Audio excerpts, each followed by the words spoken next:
This is episode 1743. Welcome to your daily guided meditation. In today's episode, I have a special treat for you. I came across a wonderful psychologist who happens to live in the same city I live, in Tampa, Florida, and she is specializing in something that's pretty unique that I think you might be able to relate to. And that is how to manage your mental wellness, including stress, anxiety, depression, and other mental conditions. And she helps, in particular, people who are high achievers. And you might be thinking, well, there's so much more I want to do, so I wouldn't really consider myself a high achiever. Well, I just bet that if you are here listening, getting ready to meditate, that you are a high achiever. You do have certain expectations for yourself.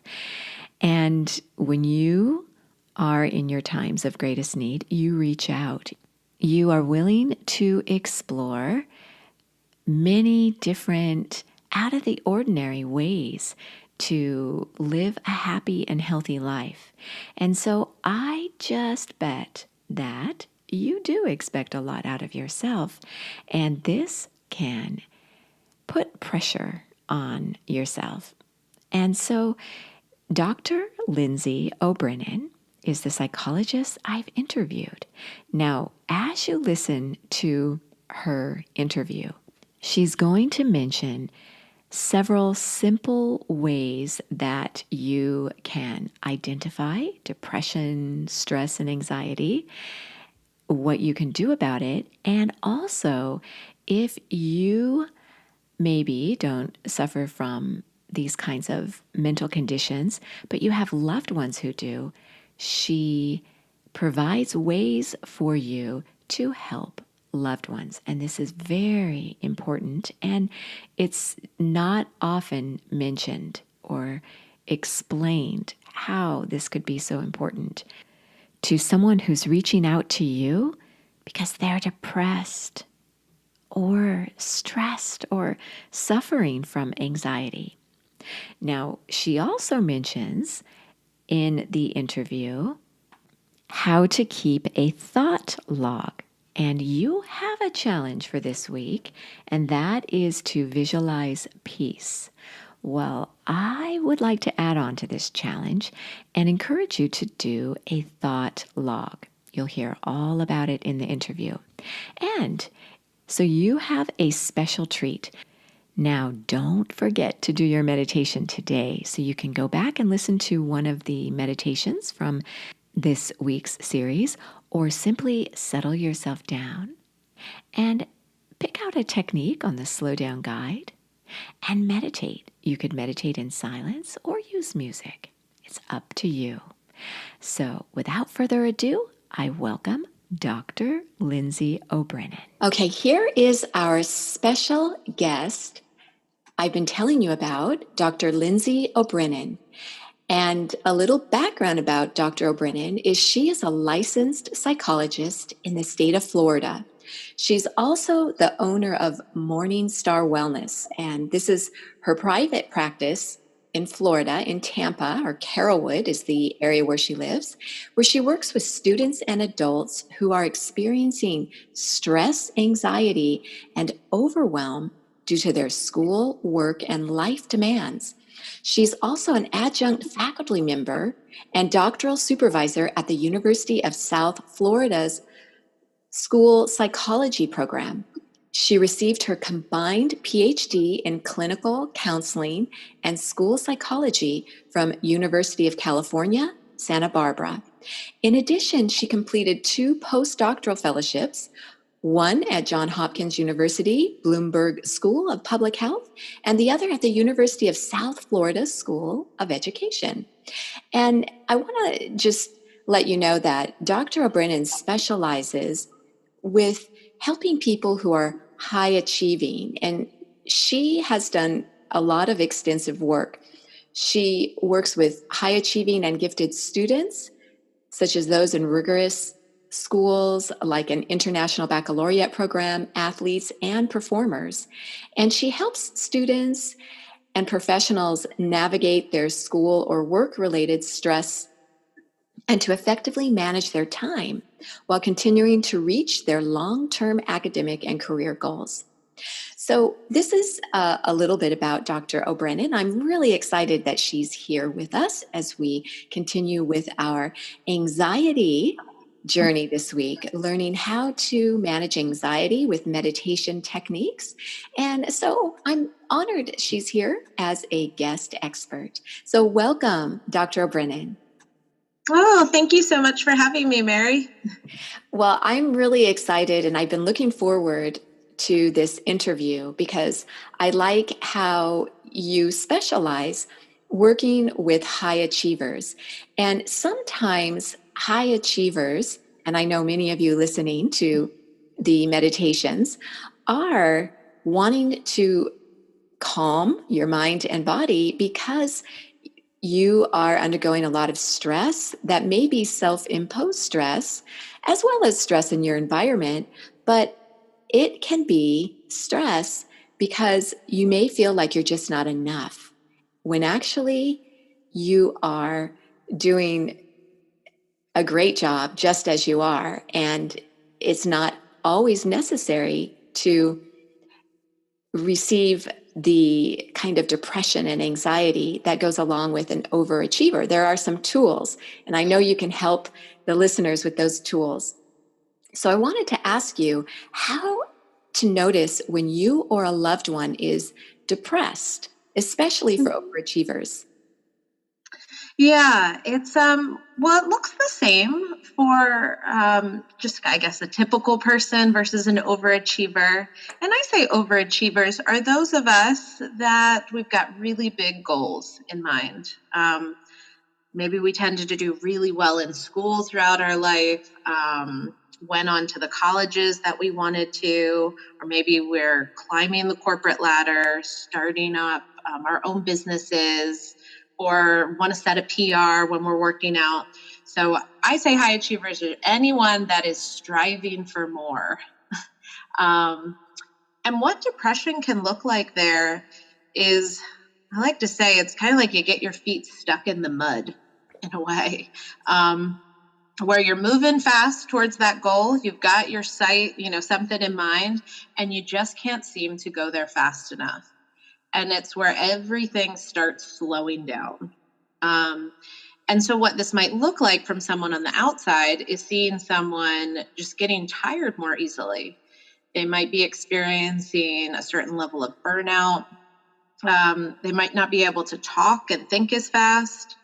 A lot of times we'll notice like, gosh, I'm having a really hard time making decisions right now too. Like, I'm not sure what direction to go in. Maybe I'm not as motivated to get all the work done that I typically was interested in doing. I'm not interested in like filling my social calendar the way that I used to. So those are some key things that'll appear from the outside. And I do want to point out that these are all very typical for a lot of us, that we have those moments, those dips because of our health, our stress. But what makes it depression is that it's significantly impacting your life in one way or another. So that could be, I'm so unmotivated, I'm really falling behind in work or school, or my relationships are starting to fall apart because I'm isolating myself. Or I'm not staying up on my finances, not going into the office, things like that. So that's where it becomes depression, when it's significantly getting in the way. I just always want to make that clear to people so they're not thinking, uh-oh, wait, some of those things you just listed sound like me. We all experience them at some level or another. It's just, how much of a problem is this in your current life? Yeah. So these people can be moving forward and look from the outside like all is well. And in fact, they are doing exceptionally well. But they notice certain areas that are slipping, which to the average person might seem like, wow, well, they're doing way more than I am. But for that person, it's there's a difference. Oh, yes. That I love you pointed that out, because that's the tricky thing with being a high achieving individual. So from the outside, someone could say, but you're still getting all A's, or, you still are working at the best accounting firm in our state. Or you still live in this beautiful house and you have wonderful kids and family, and you just went on a vacation. I saw on Facebook. Like, how could you possibly be depressed? It just doesn't make sense. What we're seeing on the outside and what the person's experiencing internally are not matching up. So what it usually feels like for the person that is experiencing depression is it's like their whole world becomes dark. And it really takes that just a lot of negative self-talk of, gosh, I'm always screwing things up, or I just can't seem to get this right. Why can't I be perfect? Just a lot of like nothing ever seems like it's going to measure up to the high expectations we have. And then that gets coupled with, and now I'm going to believe this is going to be the rest of my life, that I don't foresee myself ever being good enough. I'm never going to reach perfection. I'm never going to get it all figured out. And I'm always going to feel this way. And that's what could be happening internally, that as friends, family, coworkers, you might not see that on the outside for someone. But it's very isolating when we start to have those beliefs. So would you say there's kind of like a recipe that goes on through their mind? It starts with something and then it just kind of builds and then snowballs. Yeah, it's actually so Aaron Beck, who is one of the leaders in psychology, I should say, and one of the founders of cognitive behavior therapy. He says that depression, you have to have kind of three things in that recipe. So one is having negative views about yourself. And that is that, like, gosh, I'm not smart enough. I'm not good enough, fast enough. I'm always screwing these things up. Why can't I do this? So that's part one. The second thing is then having a negative view about how the world is. And that can be like, oh, well, I feel so dumb, but like it always seems like it's working out for those people. Those people always seem happy, but I'm not. We can often get stuck in a victim mentality. Like, I'm never going to get my lucky break. I'm working so hard over here, but nothing ever seems to go my way. And then the third part of this recipe is having the negative view about the future. And that's really the crucial thing I believe that it will always be this way, that things are never going to change. It's never going to get better. And that's really that hopelessness about our future is what can leave us feeling stuck in the mud of like, gosh, what is the point? What's the point of going to work? What's the point of living? What's the point of all of this? Because how I feel now and how the world is pretty awful. Wow. Okay. Oh, so now what is the flip side of that where you can turn that around? And I'm sure you do this when you work with people to help create a recipe that helps to manage that stress and anxiety, like even some intervention. Yeah. So a lot of that, this is where it pairs so well with the content of your podcast, is it really starts with awareness of what's going on in our brains. And because, as I mentioned before, all those negative thoughts that we have, first of all, they're just thoughts. And for whatever reason, we have all kind of learned to believe that the thoughts that we think must be true. So if I believe that I'm not smart enough, then I must not be smart enough. Like, that's my truth. When in fact, who knows where that thought came from? It came from, you read a magazine article, or you saw, someone sitting next to you, they got an A plus and you got an A on a test when you were in 8th grade, or your parents said that offhand of, oh, you're not as smart as your brother. I mean, this is where thoughts pop from, so then they're not true. It's just our perception of them. So the very first step is just becoming aware of the negative chatter that happens in our brains. And that usually, the first part of it can start with meditation. You could do a thought log, but any way for us to kind of get out of our heads and just realize, okay, why don't I get familiar with all of the endless nonsense that I've got going on in my brain? Yeah, that makes sense. So when you become aware of your thoughts and what's going on, but you still feel that way, can you recommend some even lifestyle rituals? You mentioned the thought log, and I love that. Can you explain that a little bit more, how people would keep a thought log? Yeah, there's actually a number of different apps. Of course, I'm not going to be able to think of one right this second, but you could simply just set a reminder on your phone, and you could say, enter in, a thought log. And what you could do is just on a piece of paper, say what the day is, the time of day, and you could do stream of consciousness of what's popping up through my brain right now. And that could be all kinds of things of, oh, I'm feeling tired. I really want a coffee. Oh, I need to get my taxes done. Oh, I should respond to that email. Gosh, I'm feeling like I'm frustrated with that coworker. That's a great way. It's like, one, we just pause middle of our day, and then being able to see, gosh, what are the many, many thousands of thoughts that are going through my head at any given moment?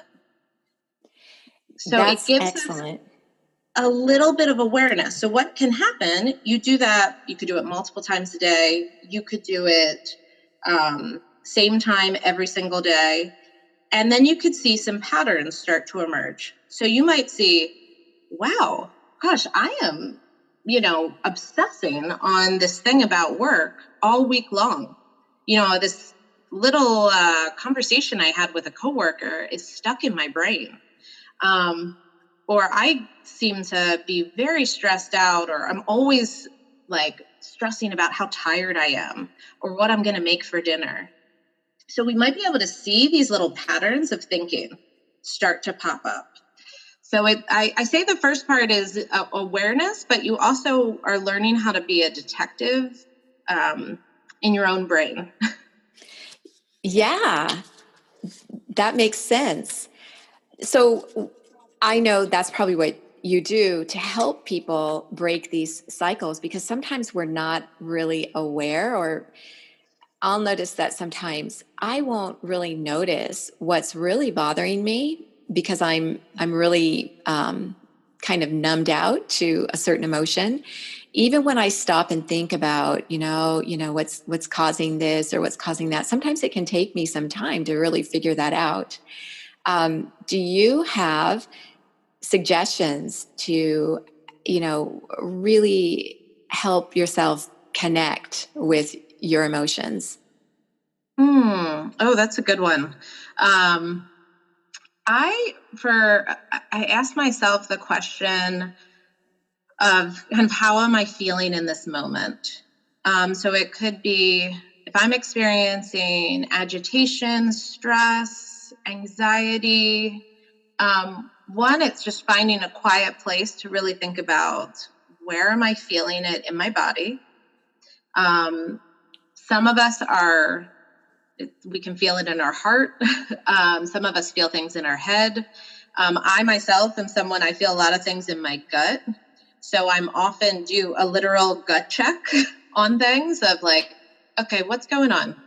Let's kind of touch base with how I'm feeling, and then almost giving myself compassion to just feel it even if I don't know what it is. Mm. And that's it's like a little bit woo-woo No, that makes way sense. of thinking, but it also helps to physically put your hand on your gut or your heart or your head or kind of wherever you're feeling that pain, pressure, whatever it is. And then you just kind of think like, okay, what's going on? And just do a little check-in, take some deep breaths. And that for me helps me just remember, okay, I got to get out of my head right now. It's a way to interrupt those thoughts. That's a really great technique. I think I will be sharing that more and more with the fellow meditators here.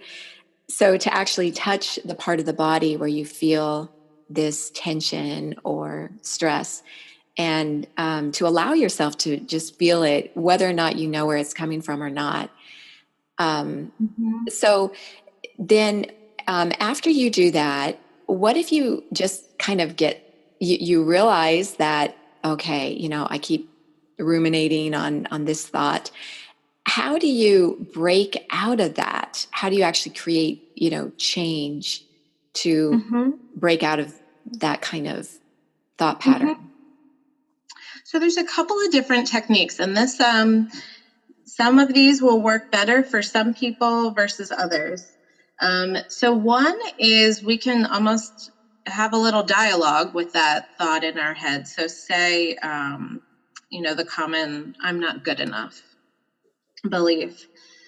Once we notice when those thoughts start popping up, to almost start to get a little bit silly with that voice of like, okay, I hear you, brain. I hear you. You don't feel like we're good enough, but you know what? We're going to keep moving forward anyways, because I got to get some work done today. So we're almost we're hearing that voice, you recognize it, you acknowledge it, and then you also say, okay, but I don't really have time for that right now. I got you. I know you're feeling scared or you're feeling sad today, but we got to keep moving forward. And you can use a little bit of sarcasm or humor if you want.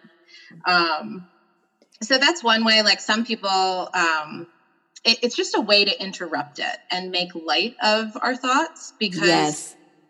they pop up for whatever reason. We've inherited them for whatever reason, and we don't have to take them so seriously all the time. So, Yes. interrupting our thoughts that way is really helpful.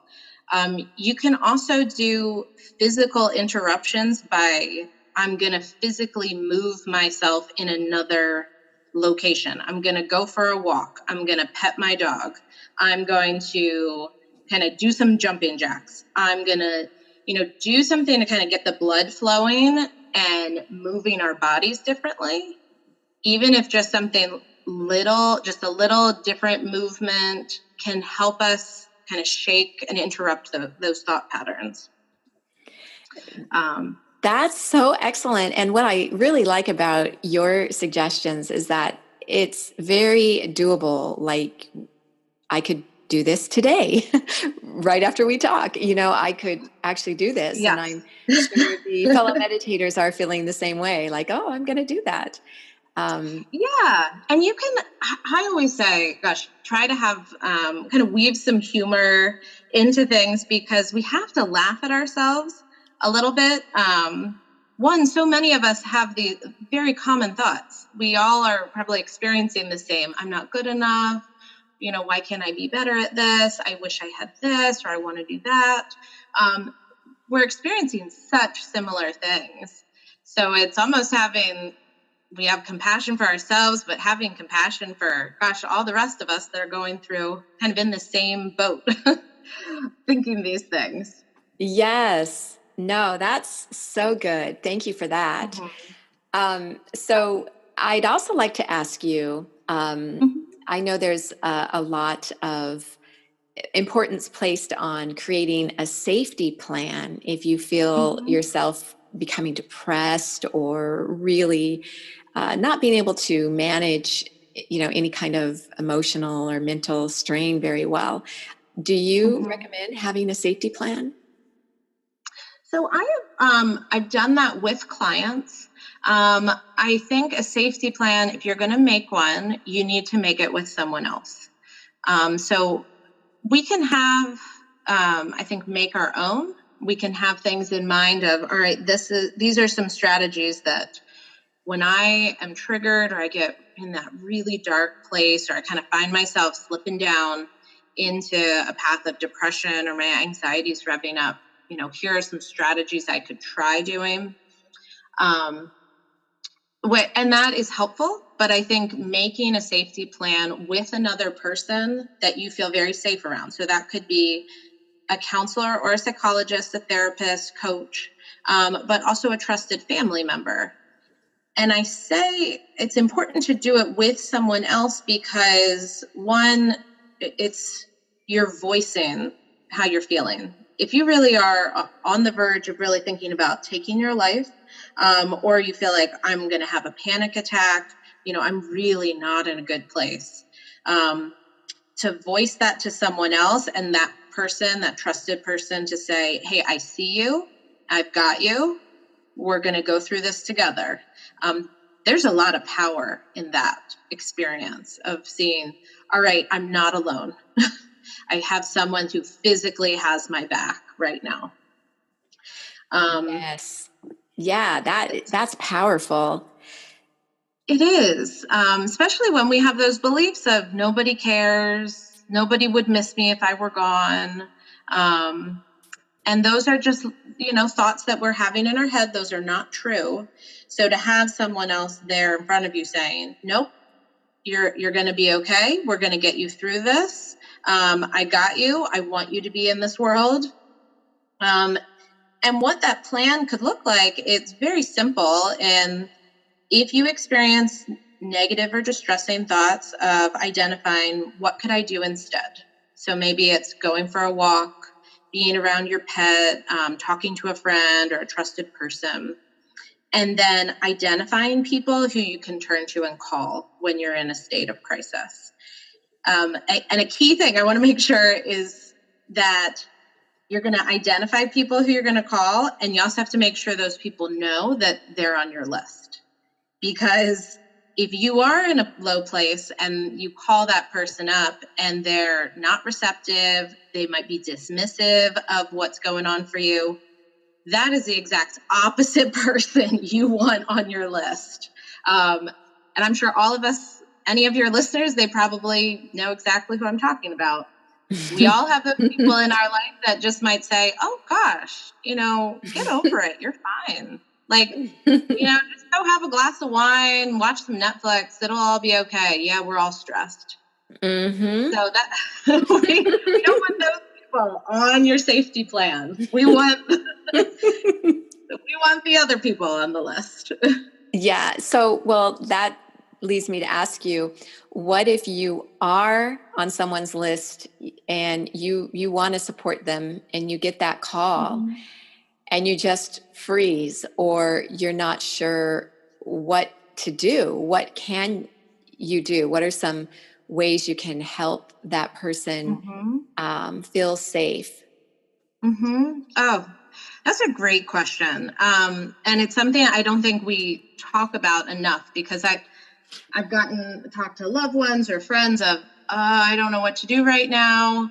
And we panic of, oh my gosh, I don't have the right words. Nobody prepared me for this script. And I think it's acknowledging, just sitting with someone in their pain is such a powerful experience of, I see you. Gosh, I had no idea this is really hard for you. Of just affirming and empathizing and recognizing without problem solving, but just sitting there with the person of, okay, I love you.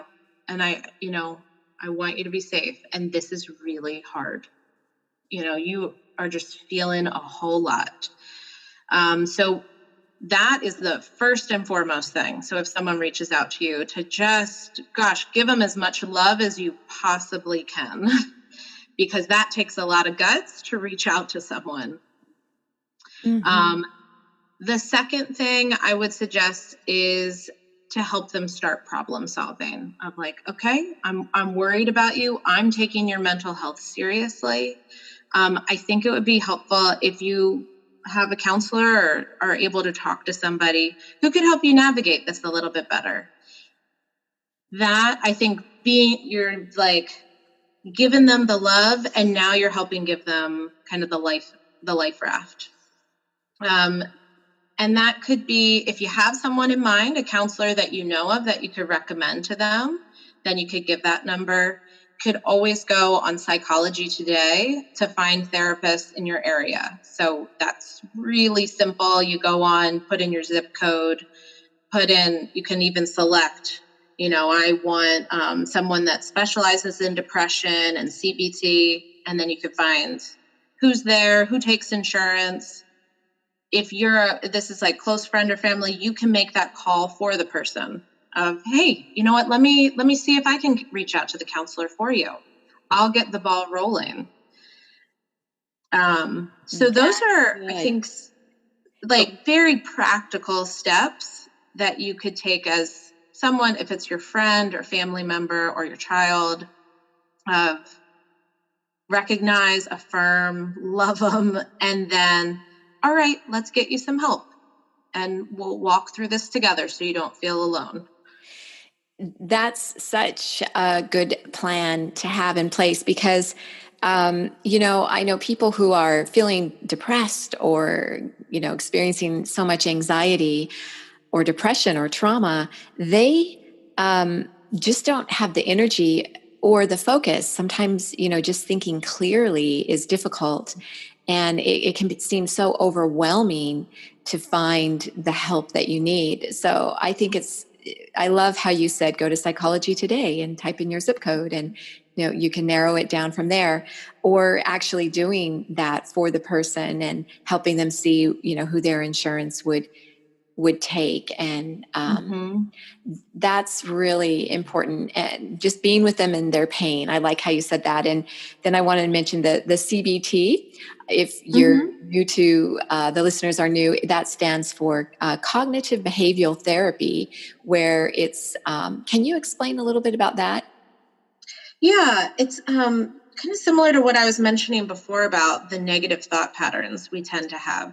So what it is we become aware of the thought patterns we have, and then start asking, all right, is this thought helpful? We kind of begin questioning those thoughts of, is this one helpful for me to keep around? Is this always the case that I feel like I'm always screwing up? Well, is that true? And so that, as a therapist, that's what you would be doing, of kind of engaging them in that dialogue of, all right, let's challenge these thoughts a little bit. And then see, what could you replace this with? Could you swap it out with something that's a little bit more positive, kind of helping lead you in the right direction? And then you're practicing that. It takes a lot of practice to swap our thoughts out, because we hold on to our habits very tightly. But that's the basic gist of it. Oh, wow. These are so excellent. Well, I want to ask you just one more question, and just thank you so much for this interview. It's been so helpful. And I wanted to ask you if you could just kind of quickly name some lifestyle habits or rituals that you recommend to people to keep them balanced in how they feel about their lives and what they're achieving. Okay, so just daily things that you can add into your life, Yes. or things people could start doing now. Yes. I think, this might be slightly different, but I would say start having some conversations with your family about mental health and the mental health that runs in families. Because, I'll speak personally, is that I experience anxiety. And when I started to really get more curious about my own anxiety, I realized how many people in my family experience it very similarly. And so having those conversations, one, made me feel less alone of, oh my gosh, my grandmother, my aunts, like other people have experienced the same thing. So doing that, that could be something that's one you have to uncover a little bit, but to just start having conversations about mental health and how things feel. And so that's one way. It just helps it. So when you do get into those really low places, it makes it a whole lot easier to talk to people and reach out. It's kind of, I guess, a little bit of preventative work. That's really important. Well, I want to thank you so much for all the excellent suggestions and for all you do. And can you tell the listeners how they can reach out to you if they want to work with you, or if they have questions or want you to present for them, or Sure. okay? Yeah. So people can always reach me. Best way is probably through email. So it's Dr. Lindsey, so DrLindsey at morningstarwell.com. And they could also go to my website at morningstarwell.com. I'm also on Instagram and Facebook at Morningstar Wellness. So those, you can find me on social media, but the best way is probably, if you have a specific question, is to reach me through email. And then if you happen to be in the Tampa area, I'm always happy to take on new clients. But I'm more than happy to work with other organizations, schools, groups of people, communities, to present and talk about these things. So I love doing workshops and really getting to know people and helping them become a little bit more aware of their own mental health needs and how to prevent some of these things from happening. Yes, I agree. Prevention and awareness is the key. We need to get the word out more and more about mental illness. So I thank you so much for your time. So there you have the interview with Dr. Lindsey O'Brennan. Again, you can reach out to Dr. O'Brennan if you would like to work with her at Dr. Lindsey at morningstarwellness.com. This is her email. She said that's the best way to reach her. It's DrLindsey at morningstarwellness.com. Again, I encourage you to keep a thought log this week and notice patterns in your thinking and just become aware of your emotions and what might be triggering those emotions and where you feel those emotions in your body. So as you meditate today, you might want to just spend some time becoming aware of your own stress and anxiety in your life and practice noticing where you do hold this within you. So, as always, you are so worth slowing down for.